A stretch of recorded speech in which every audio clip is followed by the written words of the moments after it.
Welcome to Optimal Game State. Today I'm looking at the Ulfenkarn sourcebook for the Soulbound RPG by Cubicle 7, which recently came out in PDF, with the printed version due out in Q2 2024. Now, this isn't a role-playing channel, but I love delving into the Age of Sigmar Lore as a way to enhance games Warcry. The Soulbound RPG is the official Age of Sigmar role-playing game, and the team at Cubicle 7 have a direct line to Games Workshop when it comes to the lore, as well as a certain amount of freedom to add their own elements. So we consider anything in this book as official canon. I am going to start with a high-level overview of the Age of Sigmar setting, just in case you're unfamiliar. Then we'll focus on the realm of Shaiish, which is where this is set, before getting stuck into the real meat of the video, which is about the city. So in that, we will go through the background for the city of Ulfenkarn. We'll look at some of the locations, and maybe some of the people from the book. Then, at the very end, we're going to do a quick glance through the various product lines. So in this case, we look at Curse City, we look at the Soulbound RPG, we'll look at some of the Age of Sigmar releases connected to Curse City, and we'll look at the Warcry rules for them. Now, I'll make sure to avoid any big spoilers, so I won't go into a great amount of detail about adventures, and I won't mention any of the secrets of the setting itself. Alright, so let's start with the Age of Sigmar setting. There are tons of videos out there about this, and honestly, I think they all start from the wrong place. We don't really need a big history about the gods. That's like trying to explain New York City by starting with Zeus. Yes, the gods exist, but they're more like the leaders of countries than abstract deities. For the average human, life is something like Victorian era. If they live in a city and are well off, they have access to lots of comforts, a mix of technology and magic. Life outside the cities can be risky. There definitely are places where towns and villages live peaceful farming lives, but there are also plenty of scary things out there. Most people will live their entire lives in the place where they're born, rarely traveling far from it. There are a few things that they will know in an abstract sense. So, there are 8 great planes of existence, and you can travel between these planes through realm gates. Now, for our average bloke, this is like knowing that there are 7 main continents in the world. They're just places. You might know that the best coffee comes from Akshi, but you're unlikely to ever go there yourself. You know magic is real, but it is dangerous. The dark gods of chaos ever seek to corrupt those who wield magic, so while you may rely on some local magic users, you're ever wary of them, and downright distrustful of any strangers who wield magic. That's not too far of a stretch from the average Victorian villager with their superstitions, but the main difference is you've actually seen magic happen. You might have seen the Caradron Overlord sky vessels. These dwarf-made flying vessels are a mix of engineering and magic, and help keep the trade between all the big cities going. You'll have heard of the Stormcasts. These are powerful warriors from the realm of heaven who carry out the will of Sigmar. You might never have seen one, but you've heard the tales, and it's kind of a comfort that if things go bad, the Stormcasts are there to help out. Today, in particular, we're going to look at what's called the Realm of Death, also known as Shaiish. For those who live there, though, it's just home, and the quirks of living in the Realm of Death are kind of commonplace to them. Key part of life in Shaiish is knowing that there is more after death. Rituals honoring the department are a core part of life, and daily prayers and regular festivals are held to keep the recently deceased at peace. Talismans of bone are common to ward off bad spirits, and hunters will use sanctified stakes or bullets tipped in the ashes of saints to deal with the more aggressive undead. It's not all nightmarish, though. The living can seek the wisdom of generations long gone, and for some cities, undead labor can make life for living a little easier. It is important to mention at this point the god Nagash. Nagash, also known as a great necromancer, has conquered much of Shaiish and is greedy for souls to expand his power. While he is often seen as the god of death, it's probably more accurate to consider him the god of necromancy and undeath. In contrast, Morda, also known as the master of Bleak Raven, is often invoked by humans seeking for a peaceful afterlife. So much of the mortal life in Shaiish is focused on avoiding the clutches of Nagash, and that brings us to Ulfenkarn.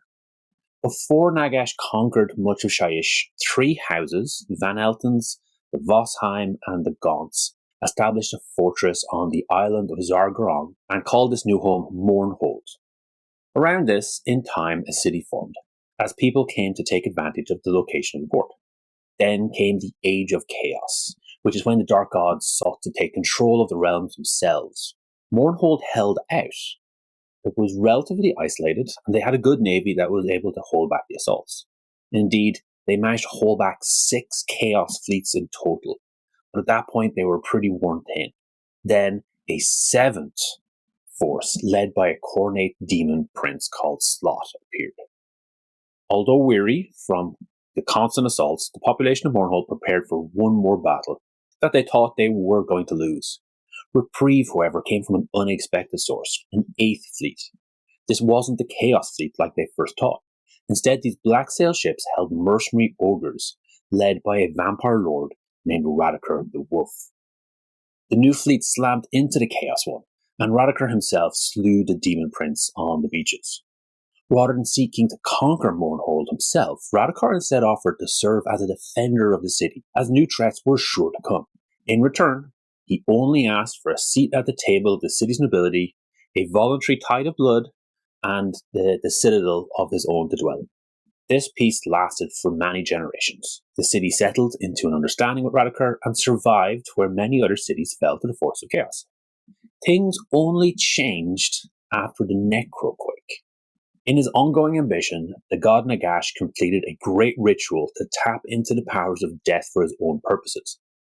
This sent a wave of death magic across the realms, causing undead to rise under the control of Nagash. For Mournhold in particular, it turned the nearby ocean into a swirling madness that would eventually become known as the Shyish Nadir.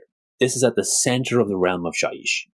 Normally, the center is the most stable part of a realm, but due to the meddling of the Necroquake, this was reversed, and the center instead became a nexus of death magic. Now it slowly devours everything around it, and that will eventually include the city of Mournhold. The Necroquake also sent a wave of death energy across Mournhold, giving the undead in the city, like Radakar, a surge in power. It was this moment when Radakar decided to finally assume full control of the city. His thirsting court, a collection of vampires loyal to him, slaughtered the nobles of the city, and any of the populace who resisted were rounded up by his Ulfen Watch, skeletons his necromancers raised from the old city watch. From this day on, the city will become known as Ulfenkarn, or the Wolf's Feast. Pinning the timeline to actual dates is a little tricky. These days, GW tend to avoid specific dates and years to reduce errors. It does look like the events in the Cursed City board game occur about 10 years after Radakar takes control. This is based on the backstory for Imelda Brazkov, who was a commander of one of Mournhold's armies, and then returns to get vengeance on Radakar. At this stage, life in the city has settled back into a rhythm. Some crops are grown on the island, and some fishing takes place, but Radakar's wolf ships patrol the island like sharks, preventing anyone from escaping. The main currency of the mortal realms, Aqua Gyranus, is rarely seen. The official currency of Mournhold was etched whalebone, and while still seeing some use, the real currency in Ulfenkarn is now blood. Every citizen is required to tithe 10 fluid ounces of blood in the nearest blood fountain. This then feeds into the bloodways, a network that brings the blood directly to the Ebon Citadel itself. Due to this requirement, blood is the most important commodity in the city. Vials of blood are often traded for goods and services. No mortal wants to live here, but there's no escape. Better to bleed than die is a common refrain, and while hope isn't dead, it's definitely on life support. All of this gets covered in the first chapter of the book. That also goes into detail on some of the major villains of the beast, Radakar and some of his close followers. Each get a full page write-up that adds a little bit more detail from what we've seen in the Cursed City board game. I'm not going to go into them here, but I do want to mention the Pact Mortalis. This is a group of scholars and mystics from across the realms who research death. In the board game, the hero Octon Grimscry is a member, as was Torgalius the Chamberlain, who was the chief necromancer of Radakar. The order is now split between those like Octon, who condemn the use of necromancy, and those within the order who admire Torgalius, for he has achieved what they all seek, immortality. The latter half have flocked to Ulfenkarn to learn what they can, and to see the Nadir up close. The second chapter focuses on the heroes of Ulfenkarn. In a typical Soulbound campaign, the players have characters around the power level of a Stormcast, so it's pretty much a fantasy superhero game. The tone of Ulfenkarn is a little different though, so this book presents an alternative set of rules to play a variant referred to as Grim and Perilous. The basic rules remain the same, but the character generation starts with about half the XP, and recovering after combat is a little trickier. This chapter also gives us some insight into the kinds of people who would stand up to Radakar. We have some sub-factions, which are little bits of character background that tie you into the story, along with some minor bonuses. These include the Ulfenkarn native, the trader, a resistance member, or an outsider. We also get ogres, a new race, and 8 new archetypes that match the player heroes out of the board game. We get an elven exile, a doomcaller of the cult of the comet, a guard captain, a Caradron renegade, a last scion from a noble house, an ogre mercenary, a Shyish scholar who may or may not be tied into Pax Mortalis, and a vampire hunter of the Order of Azir. If you're not interested in the RPG, these all have half-page write-ups which give a little bit more detail on each character background, which is kind of cool. The remainder of the chapter then has talents and endeavors, giving extra options for the roleplay game. Chapter 3 is The Cursed City and outlines the 10 major districts of the city. This is a big chapter with about 75 pages worth of content. Each section gives details of a particular district in the city, along with a table of 36 random encounters, many of which are just flavor. To touch briefly on some of the main parts of the city, we have the city's veins, which covers the blood fountains and the bloodways that connect the fountains to Ebon Hold. It also looks at the catacombs and the leech parlors, which are black market blood traders. The Ebon Citadel looks at the jails, courts, and punishments of the city, all run by wights and vampires in a mockery of justice. With that new Flesh Eater court judge, I think there's an opportunity to have some fun courtroom scenarios. This section also looks at the towers and the screaming spires, where the vampire nobles act out unlives of blood-soaked luxury. The district of Gaunt Lectern would have been an area of academia and study, but has now become a centre of necromancy and horrific experimentation. Notably, the members of the Pax Mortalis seek the Chamberlain's approval have taken to the academy known as the Barromark. This area also includes libraries and museums of great knowledge for those willing to brave the horrors within them. The Ebon Shroud district is where the rich and powerful used to come for entertainment. Now it's become a thing of horror, with undead performers in twisted versions of what once were. Among other things, we've got a theatre run by a vampiric rat king, where the captive audience must applaud or be devoured by rats. We have a white-run barber shop, where the trim is particularly tight, a puppet show, along with puppets made from corpses, and much more beside. The White Mark was the centre of trade for the city, and this is where the sky docks are located. You can still see the remnants of those ships that didn't manage to escape in time. Trade still does happen here, although it is much diminished.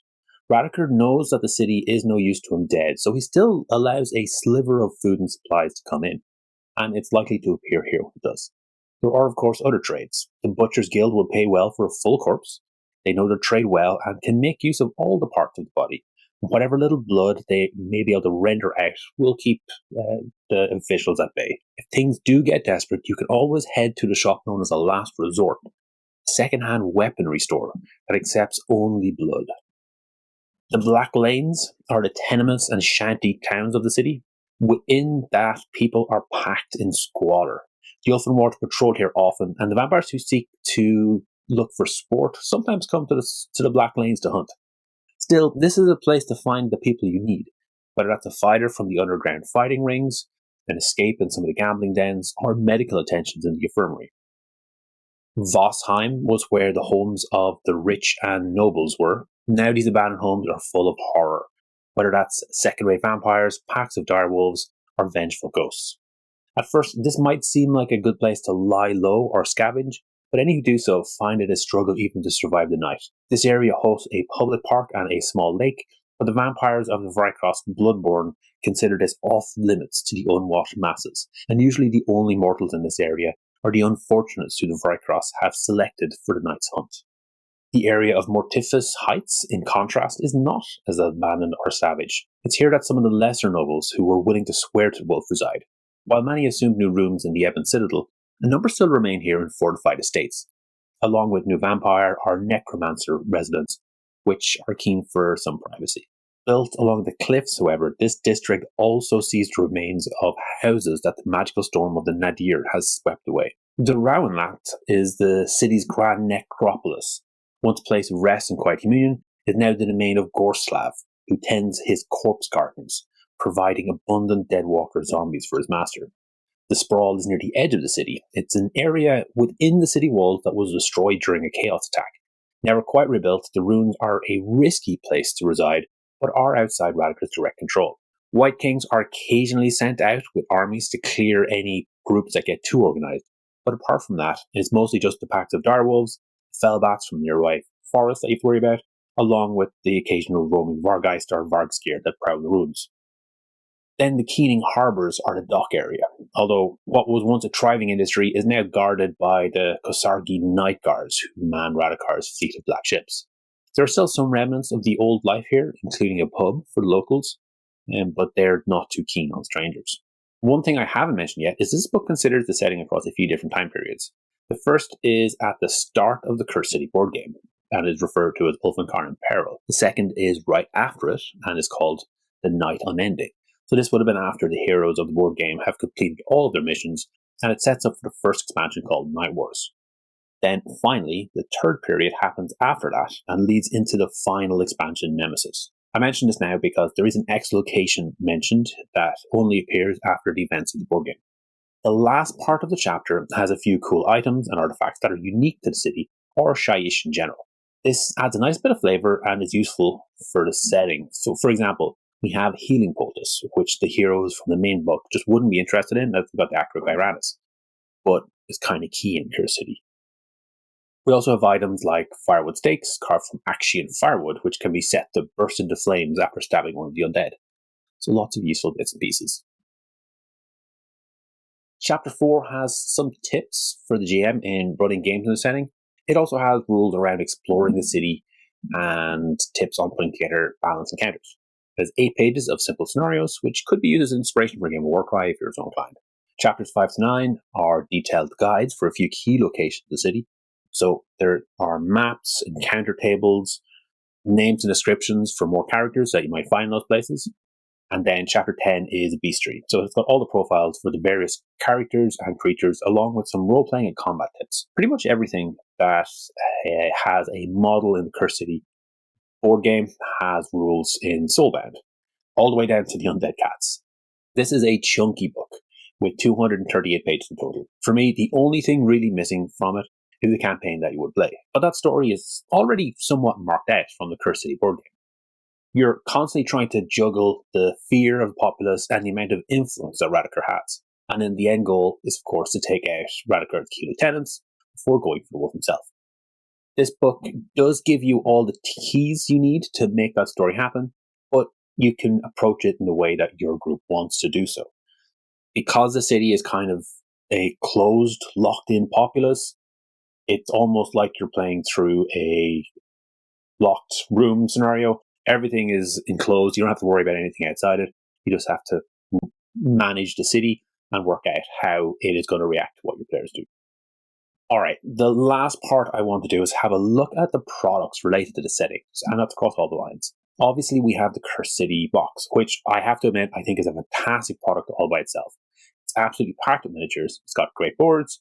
It's just lovely all over. It's also still in stock, which is great.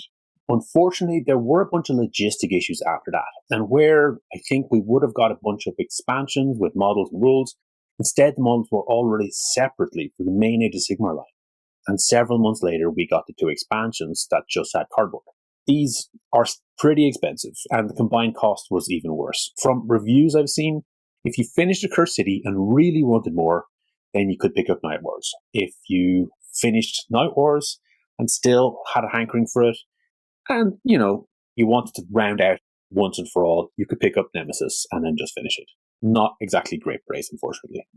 Moving over to Soulbound, there are 11 books released in total, and they are continuing to release more. Core rulebook really has everything you need to start playing, and there's also an excellent starter set that's a great intro. The book has a ton of general history and lore, and a very detailed look at the Great Parch, which is an area of actually the Realm of Fire. Then the Beastry book adds more enemies, and the Artifacts of Power adds more magic gear, along with a bunch of kind of extra bits and pieces. There are 3 books with more character options. The Champions of Order book expands the heroic options from the main book, while the Champions of Death and Champions of Destruction offer new approaches. For Ulfenkarn, the Champions of Death book could be quite interesting. You'd be flipping the setting completely around, and rather than being resistant fighters against the wolf, you could be members of his court vying for power. There are 2 setting books. Era of the Beast gives us an update to the timeline with events covered in the main Age of Sigmar game. We also get a detailed look at Gur, the Realm of Beasts. If you check out my video on the Gnarlwood, I got a lot of information for places around Norwood from this book. We also have the Ulfenkarn book, although the physical copy doesn't come out for a bit. Then we have the Steam and Steel source book. So it's not necessarily a setting, it's mainly about crafting and vehicles, but that does mean it is packed with info for the dwarfs, for the warden. And has lots about airships, which, might be a big feature of your games. Last in the line, we have the 2 campaign books. Mists in Shadow is set in the free city of Anvilgard, which is in the realm of fire, and Blackened Earth is set within the free city of Greywater Fastness, which is in the realm of life. Both have a chain of linked adventures and are packed with details of each city. Each book across this line offers something of interest, but if you wanted to run an Ulfenkarn game, you honestly have enough with just the city book and the core rulebook. As I mentioned earlier, there are a number of character models which were released as part of the Age of Sigmar line. These clearly were meant to be part of the Cursed City set, and some of them did end up getting rules in the expansions, and also in this RPG book. So here we have Lady Annika, the Rat Prince, and Camilla Dusang, who uses the generic Vampire Lord model. Any of the models from the Soulblight line will, of course, have a place. In particular, the Fell Bat and the Direwolves seem to be mentioned a lot. There's also a very cool feral version of Radakar, which really is a fantastic looking model.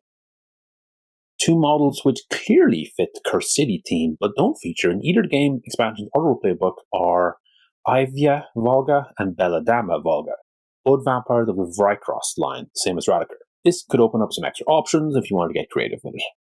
You could even try work in the new model for Sekar, Fang of Nolahama.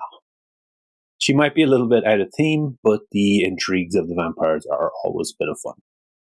Moving over to Warcry, we do have a ton of profiles for models across range. We don't have any rules for any of the unique characters though, so while we do have the Korsagi Night Guard, the Vrykros Bloodborne, and generic Vampire Lords, we don't have anything for Radakar, Gorslav, or any of the other named villains. We also don't get any profiles for any of the heroes from the box set.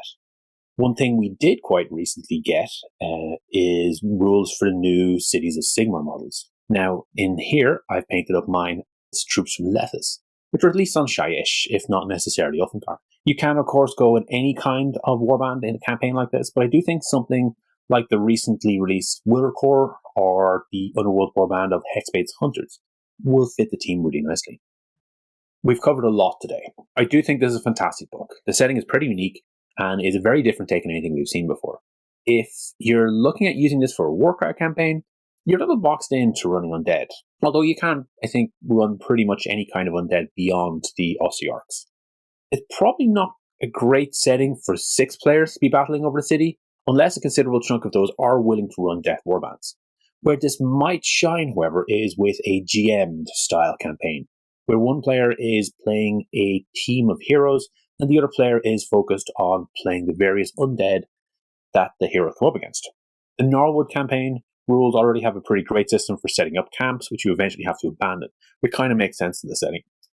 Using setting from the Ulfenkarn book, we can develop new locations, lesser artifacts, and quests. Having this as a GM style would also let us use or create special battle plans with profiles for some of the big characters as the heroes try to take them down. It's definitely something that I would like to do. I will be looking at in the upcoming year. So if you have any suggestions or ideas, please do let me know in comments.